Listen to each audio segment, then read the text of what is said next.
নমস্কাৰ বন্ধুসকল, আজি এক নতুন ভিডিঅ' আপোনালোকক স্বাগতম জনাইছোঁ। আপোনালোকে ইছম কাৰ্ড বনাইছেনে?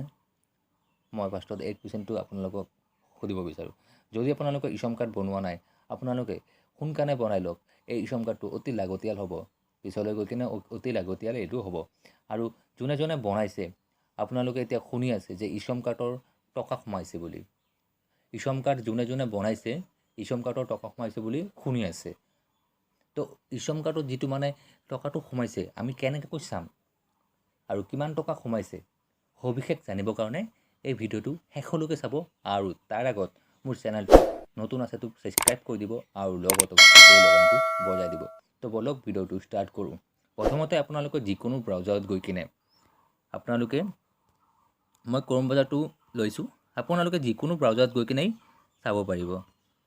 আপোনালোকে ইয়াতে চাৰ্চ কৰিব যে PFMS বুলি PFMS সাৰ্চ কৰিব।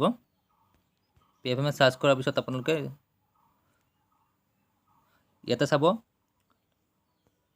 প্ৰথম অপশ্যনটো চাব যে ইয়াতে PFMS প্ৰথম অপশ্যনটো আছে যিটো আছে সেইটোৱে আপোনালোকে ক্লিক কৰিব। ক্লিক কৰাৰ পিছত আপোনালোকে চাব এটা হেৰি আহিব। ইয়াতে পাব্লিক ফাইনেন্স মেনেজমেণ্টৰ তৰফৰ পৰা এটা ৱেবছাইট হয় আৰু এইটো ইয়াতে সম্পূৰ্ণ টকাকেইটা এইটোৰ পৰাই ট্ৰান্সফাৰ কৰা হয়। স্কলাৰশ্বিপৰ টকা ইয়াৰ পৰাই চাব পাৰি আৰু সম্পূৰ্ণ ধৰণৰ কিবা কিবি ইয়াৰ পৰাই ট্ৰান্সফাৰ কৰা হয়। তো আপোনালোকে ইয়াতে চাব যে নাও ইউৰ পে'মেণ্ট বুলি লিখা আছে। নাও ইউৰ পে'মেণ্ট য'ত লিখা আছে আপোনালোকে তাতে ক্লিক কৰিব। তাতে ক্লিক কৰাৰ পিছত আপোনালোকে যাব চাব ইয়াত এটা পেজ অ'পেন হ'ব।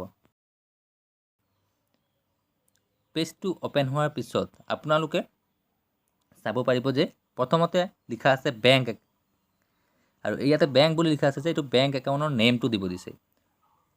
তাৰপিছত ইণ্টাৰ একাউণ্ট নাম্বাৰ, আপোনালোকে যিটো ইছম কাৰ্ডত নাম্বাৰটো দিছিল একাউণ্ট নাম্বাৰটো দিছিল সেইটো নাম্বাৰে ইয়াতে দিব। 2 নম্বৰত ইণ্টাৰ একাউণ্ট নাম্বাৰ লিখিব আৰু 3 নম্বৰত যিটো একাউণ্ট নাম্বাৰ ছেকেণ্ড অপশ্যনটোত লিখিছে কনফাৰ্ম একাউণ্ট নাম্বাৰ দিব দিছে। 3 নম্বৰত আপোনালোকে কনফাৰ্ম একাউণ্ট নাম্বাৰটো দি ল'ব। দিয়াৰ পিছত আপোনালোকে ইয়াতে চাব যে ৱৰ্ড ভেৰিফিকেশ্যন, ইয়াতে আপোনালোকে চাব যিটো লিখা আছে ইয়াতে আপোনালোকে এই খালী বাকচটোত আপোনালোকে সেইটো লিখিব। আপোনালোকে লিখাৰ পিছত আপোনালোকে চাব যে send OTP on register mobile number, আপোনালোকে যিটো নাম্বাৰত আপোনালোকৰ বেংক একাউণ্টটো ৰেজিষ্টাৰ কৰা আছে সেইটো নাম্বাৰত আপোনালোকে এটা OTP পাব। সেই OTPটো আপোনালোকে ইয়াতে এইটোত ক্লিক কৰাৰ পিছত আপোনালোকে OTPটো বহোৱাৰ পিছত আপোনালোকে ইয়াতে আপোনালোকৰ ইছম কাৰ্ডত কিমান টকা সোমাইছে আপোনালোকে সম্পূৰ্ণ তথ্যখিনি তাত পাই যাব। আজি ভিডিঅ'টো ইমানখিনি আছিল। আপোনালোকে সম্পূৰ্ণ ভিডিঅ'টো চাবৰ কাৰণে ধন্যবাদ জনালোঁ আৰু লগতে আপোনালোকে ভিডিঅ'টো শ্বেয়াৰ কৰিব বন্ধু বান্ধৱীৰ লগত। যোনে যোনে ইছম কাৰ্ড বনাইছে সম্পূৰ্ণ তথ্যখিনি আজি ইয়াৰ পৰা জানিবলৈ পাব। সম্পূৰ্ণ বস্তুটো ইয়াৰ পৰা জানিব পাৰিব আৰু শ্বেয়াৰ কৰিব বন্ধু বান্ধৱীৰ লগত।